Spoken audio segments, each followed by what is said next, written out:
আজকে আমি আবার চলে এসেছি আপনাদের কাছে আমার চ্যানেল ভোজনে। আজকের আমার রেসিপি কাঁচা মাছের ঝোল। প্রথমে আমি কাঁচা মাছের মধ্যে হলুদ সামান্য পরিমাণ দিব। বেশি হলুদ দিলে হলুদটা ভালো গন্ধ করবে, তাই আমি হলুদ দিলাম সামান্য। লবণ দিলাম 1 চামচ, পেঁয়াজ বাটা দিব 1 চামচ, আর দিব রসুন বাটা সামান্য। আর আমি জিরে, আদা আর শুকনো লঙ্কা এর মধ্যে বেটে রেখেছিলাম, এটি অর্ধেক পরিমাণ এর মধ্যে দিব। এবার এটিকে ভালো করে মিক্সড করে এর মধ্যে আরেকটু তেল দিব। তেলটা একটু বেশি দিতে হবে। এবার এগুলিকে মিক্সড করে রাখবো। আমার মিক্সড করানো হয়ে গেছে। আমি এবার 20 মিনিটের জন্য এটা ঢাকা দিয়ে রেখে দেব। আমি কড়াইয়ে তেল গরম করে নিয়েছিলাম, এর মধ্যে দিলাম তেজপাতা, লবঙ্গ, দারচিনি আর এলাচ। এরপর আমি এর মধ্যে দিয়ে দিব কুচানো পেঁয়াজ আর কিছুটা রসুন বাটা আমি মাছের মধ্যে মিক্সড করে রেখেছি, আর বাকিটা আমি এর মধ্যে এখন দিয়ে দিব।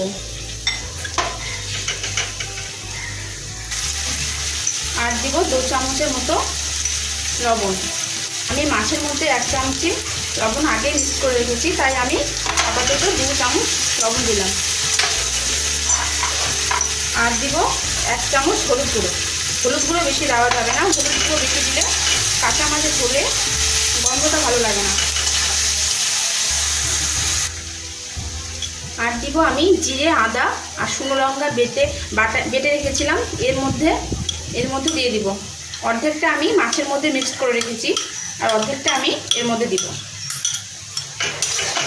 এটিকেও এখন কষিয়ে নিব মোটামুটি 4-5 মিনিট। আমার মশলার মধ্যে তেল ছেড়ে দিয়েছে। এবার আমি যে আলুগুলি কেটে রেখেছিলাম সেগুলি এর মধ্যে দিয়ে দেব, আর দিব সামান্য জল। এবার আলুটিকে সিদ্ধ করে নিব হালকা করে।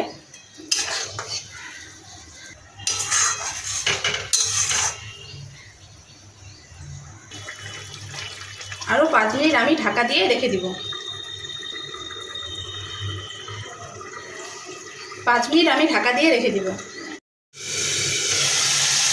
5 মিনিট পরে আমার আলুটি মোটামুটি সিদ্ধ হয়ে এসেছে। এবার আমি এর মধ্যে যেগুলো মাছ মিক্স করে রেখেছিলাম ওই মাছগুলো দিব।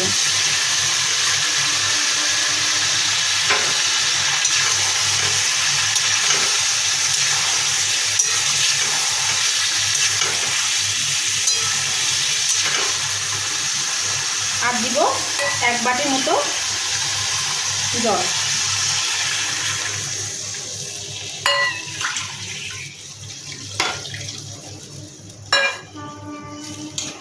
এরপর আমি ফুটোতে দিব। এখন আমি আর ঢাকা দেব না।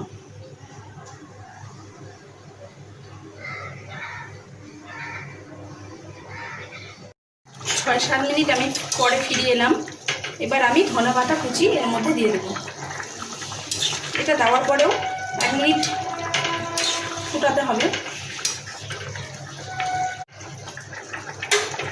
আর আমি দারচিনি, লবঙ্গ, এলাচ বেটেছিলাম, এগুলো এখন গরম মশলা হিসেবে ব্যবহার করবো। আপনারা গরম মশলা দিতেও পারেন, এটা না ব্যবহার করে গরম মশলা দিতে পারেন।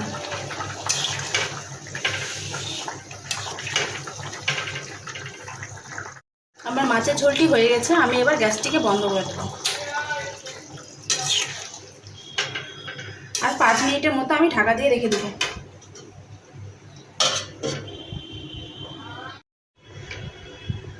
5 মিনিট পরে ফিরে এলাম।